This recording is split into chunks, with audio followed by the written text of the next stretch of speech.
नमस्कार, साक्षी news network और आप सभी का स्वागत है। उच्चतम न्यायालय ने साल 2002 के गुजरात दंगा मामले में तत्कालीन मुख्यमंत्री नरेंद्र मोदी सहित 64 लोगों को विशेष जांच दल यानी एसआईटी द्वारा क्लीन चिट दिए जाने को चुनौती देने वाली जकिया जाफरी की याचिका खारिज कर दी।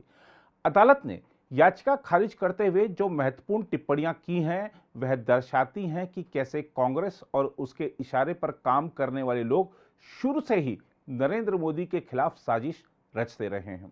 नरेंद्र मोदी जब गुजरात के मुख्यमंत्री थे तब सोनिया गांधी ने उन्हें मौत का सौदागर कहा था। उसके बाद कांग्रेस के नेताओं और तीस्ता सीतलवाड़ जैसे कथित सामाजिक कार्यकर्ताओं ने मिशन बना लिया कि मोदी की छवि को दागदार करते रहना है, लेकिन जनता मोदी के साथ है। और यही कारण है कि सोनिया गांधी, तीस्ता सीतलवाड़ और उन जैसे अन्य लोगों का अभियान कोई काम नहीं आया और मोदी राजनीतिक जगत में जनता के आशीर्वाद से सफलता की सीढ़ियां चढ़ते हुए आगे बढ़ते गए। सुप्रीम कोर्ट ने अपने निर्णय में यह तो साफ कहा ही है कि जकिया जाफरी की याचिका सुनवाई योग्य नहीं है। साथ ही अदालत ने यह भी कहा है कि किसी गुप्त उद्देश्य के लिए मामले को जारी रखने की गलत मंशा का जिक्र करते हुए जो कहा है अदालत ने, आप सुनिए, कि जो प्रक्रिया का इस तरह से गलत इस्तेमाल करते हैं उन्हें कटघरे में खड़ा करके उनके खिलाफ कानून के दायरे में कार्रवाई की जानी चाहिए। अपने आप में ये बहुत महत्वपूर्ण टिप्पणी है। वाकई तीस्ता सीतलवाड़ जैसे लोग कानूनी प्रक्रिया का मजाक बनाते हैं और अपने गुप्त उद्देश्यों की प्राप्ति के लिए इसका दुरुपयोग करते हैं। विदेशी पैसों से फलने फूलने वाले तीस्ता सीतलवाड़ के एनजीओस का एक ही काम है और वह यह है कि मोदी के खिलाफ माहौल बनाने का प्रयास करते रहो। सरकार को चाहिए कि जैसे कश्मीरी अलगाववादियों पर कार्रवाई की गई थी वैसे ही तीस्ता सीतलवाड़ पर भी कार्रवाई की जाए और उन अधिकारियों पर भी कार्रवाई की जाए जिनके झूठ की बदौलत मोदी को परेशान होना पड़ा। हम आपको बता दें कि अपने महत्वपूर्ण टिप्पणी में उच्चतम न्यायालय ने यह भी कहा है कि गुजरात में 2002 के दंगों पर झूठे खुलासे कर सनसनी पैदा करने के लिए राज्य सरकार के असंतुष्ट अधिकारियों को कटघरे में खड़ा किए जाने और उनके खिलाफ कानून के अनुसार कार्रवाई करने की जरूरत है। शीर्ष अदालत ने यह भी कहा है कि उसे राज्य सरकार की इस दलील में दम नजर आता है कि संजीव भट्ट, तत्कालीन आईपीएस अधिकारी, हरेन पांड्या, गुजरात के पूर्व गृह मंत्री, और आरबी श्रीकुमार, अब रिटायर आईपीएस अधिकारी, की गवाही मामले को केवल सनसनीखेज बनाने और इसके राजनीतिकरण के लिए थी, जबकि यह झूठ से भरा हुआ था। शीर्ष अदालत ने अपने फैसले में यह भी कहा है कि दो व्यक्तियों, संजीव भट्ट और हरेन पांड्या, के दावों के झूठ को उजागर करने के अलावा एसआईटी ने ऐसी सामग्री जुटाई है जो पूरे गुजरात में सामूहिक हिंसा की सहज विकसित स्थिति को नियंत्रित करने के लिए संबंधित राज्य पदाधिकारियों की कड़ी मेहनत और योजना को दर्शाती है।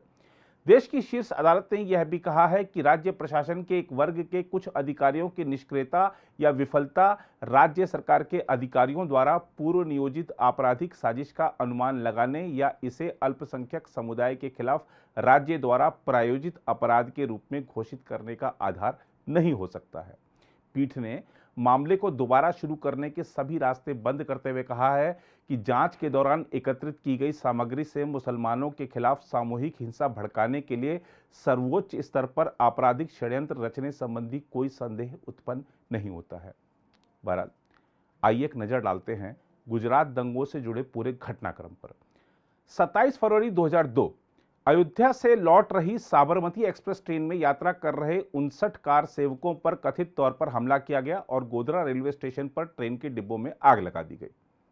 28 फरवरी 2002 भीड़ ने मेघानी नगर में गुलबर्ग सोसाइटी में रह रहे लोगों पर हमला किया, जिसमें अपीलकर्ता जकिया के पति एहसान जाफरी सहित 69 लोगों की मृत्यु हो गई। एहसान जाफरी ने भीड़ को रोकने का असफल प्रयास किया था। 6 मार्च 2002 गुजरात सरकार ने गोधरा कांड और उसके बाद हुए दंगों की जांच के लिए एक आयोग का गठन किया।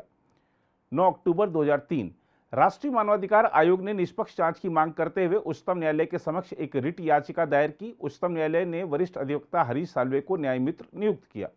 8 जून 2006 जकिया जाफरी ने 2002 के दंगों के पीछे बड़ी साजिश होने का आरोप लगाते हुए मोदी और अन्य के खिलाफ शिकायत दाखिल की।